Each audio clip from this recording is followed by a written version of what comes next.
salário mínimo. Vandique, pegando um gancho, né, em relação a toda essa nossa discussão, principalmente tentando entender ali possibilidades de recuperação da indústria local, a gente tem, acho que, dois temas muito importantes para a gente conversar. Primeiro, vindos, né, do lado mais político, a aprovação da taxação dos 20% dos produtos importados, nessa tentativa de atender ali o anseio do varejo, né? O varejo ainda acha insuficiente, de fato, esses 20%, mas já é uma sinalização para eles que há muitos anos buscavam isso, igual a gente viu acontecer também, aumento da taxação no setor ali de minério. Eu queria entender, né, e o quanto isso pode, de fato, trazer um fomento melhor para a nossa indústria, para o varejo nosso local como um ponto. Essa é uma questão. Acho que eu vou por partes, para até não ficar muito confuso aqui meu raciocínio, mas eu queria entender, de alguma forma, a sensação que dá é que eles gostaram, mas ainda não é o suficiente, que não agradou a todos, né? Não agradou nem a população que consome os produtos importados e nem mesmo o varejo que estava ali com este anseio. Teria agradado talvez mais a arrecadação por parte da equipe econômica. A gente já está vendo um movimento, inclusive, dos estados em querer agora aumentar tambtambém o ICMS de 17% para 25%.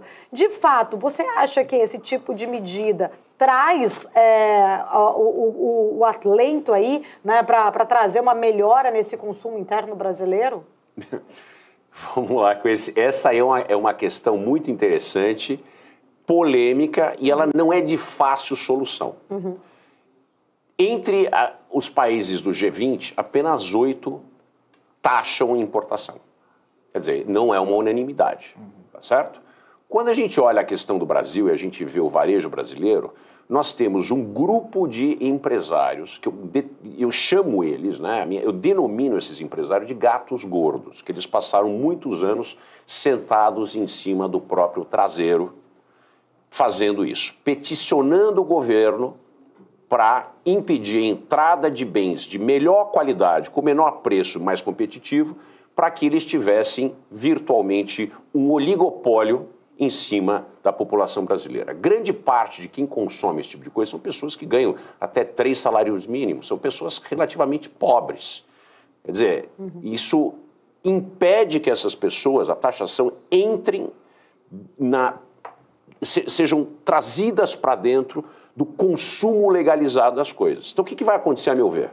Essas pessoas vão deixar de comprar bens que vêm pela Shein, que vêm pela Shopee, etc., e vão voltar a fazer o que elas faziam antes, que é comprar bens que são trazidos para o Brasil de forma ilegal, que são esses mercados que a gente tem em diversas regiões bastante populares. Essas pessoas vão lá comprar bens que são trazidos de forma ilegal para o Brasil. A gente vai ver isso. Não vai ter um impacto positivo na venda de blusinha, de calcinha, não vai ter, isso não vai acontecer. Vai ser muito pequena. E o governo deveria pensar melhor, né, e se resolver com o Congresso Nacional, porque a solução desse problema não está em taxar esses importados de R$50, de $50, desculpe. A solução está em uma reforma tributária que dê espaço para a indústria nacional poder competir, que eu não acredito em ninguém aqui capaz de competir, a não ser o Mercado Livre. Acho que, olha a nossa situação, nós temos Americanas. Americanas é um engodo, né? Um negócio que nem deveria existir se a gente estivesse num país sério. Quando a gente olha para Casas Bahia, veja a situação. 4 bilhões de reais de dívida. Não conseguiram vender produto pobre, né, barato para pobre. A renda subindo, o cara não consegue fazer isso. Quer dizer, é muita incompetência. A gente vê em Magalu, é sempre remando para trás, é sempre confusão, não tem notícia boa. Quer dizer, os caras, eles falharam em se moldar para o futuro.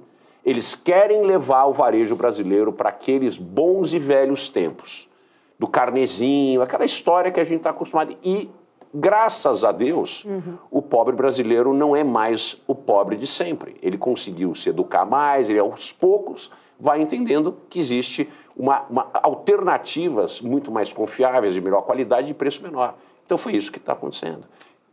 Vandic, o outro ponto, né? Agora que eu separei a pergunta só para continuar, e você trouxe também esse elemento aqui para a gente, que o grande ideal aí seria a questão da reforma e da própria reforma tributária.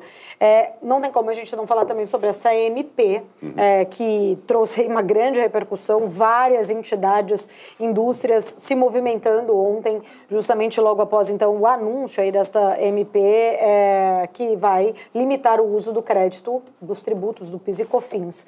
É uma discussão muito ampla, inclusive é o tema do meu strike desta semana, por sinal, é uma discussão acho que muito ampla, mas eu queria entender, pegando um gancho um pouco da tua leitura, é o seguinte, a gente está num processo de implementação de uma nova reforma tributária.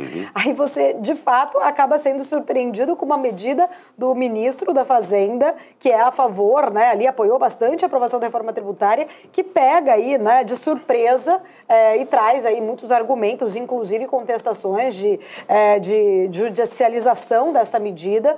E, de um outro lado, uma grande preocupação, principalmente nas exportadoras. Aí eu volto para a questão, isso pode afetar também a balança comercial brasileira? Certamente. A balança comercial já está sendo afetada. Exportações, a gente teve uma queda brutal nas exportações, ainda que o agro esteja pujante.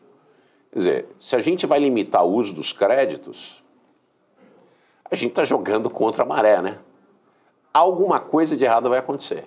De novo, ou a gente resolve o problema fiscal do país, o Brasil não pode mais gastar no nível que gasta.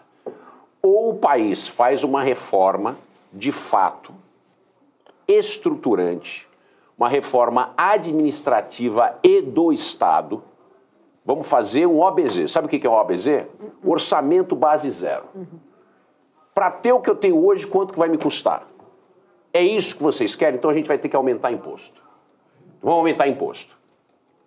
Ah, não quer aumentar imposto? Então tem que cortar. O que é que nós vamos colocar na mão da iniciativa privada e vamos abrir mão? Nós temos o governo contrário à privatização dos Correios, uma empresa extremamente incompetente que conseguiu ter um prejuízo de 850 bilhões de reais, quando estava no azul apenas 2 anos atrás. E eu não estou falando bem do Bolsonaro aqui, mas eu estou dizendo que existia uma diferença muito grande quando os Correios não tinham uma teta para mamar. Quer dizer, não existe razão nenhuma para ter Correios que pertençam ao país. Como é que a gente tem uma Petrobras? Quer dizer, tudo isso tem que ser colocado no meio dessa discussão.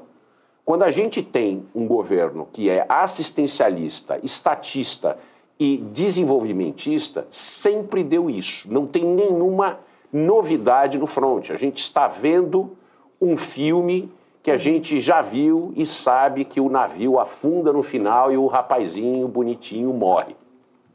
Vandic, eu não tenho como não falar também sobre esse tema. Desculpa, Felipe.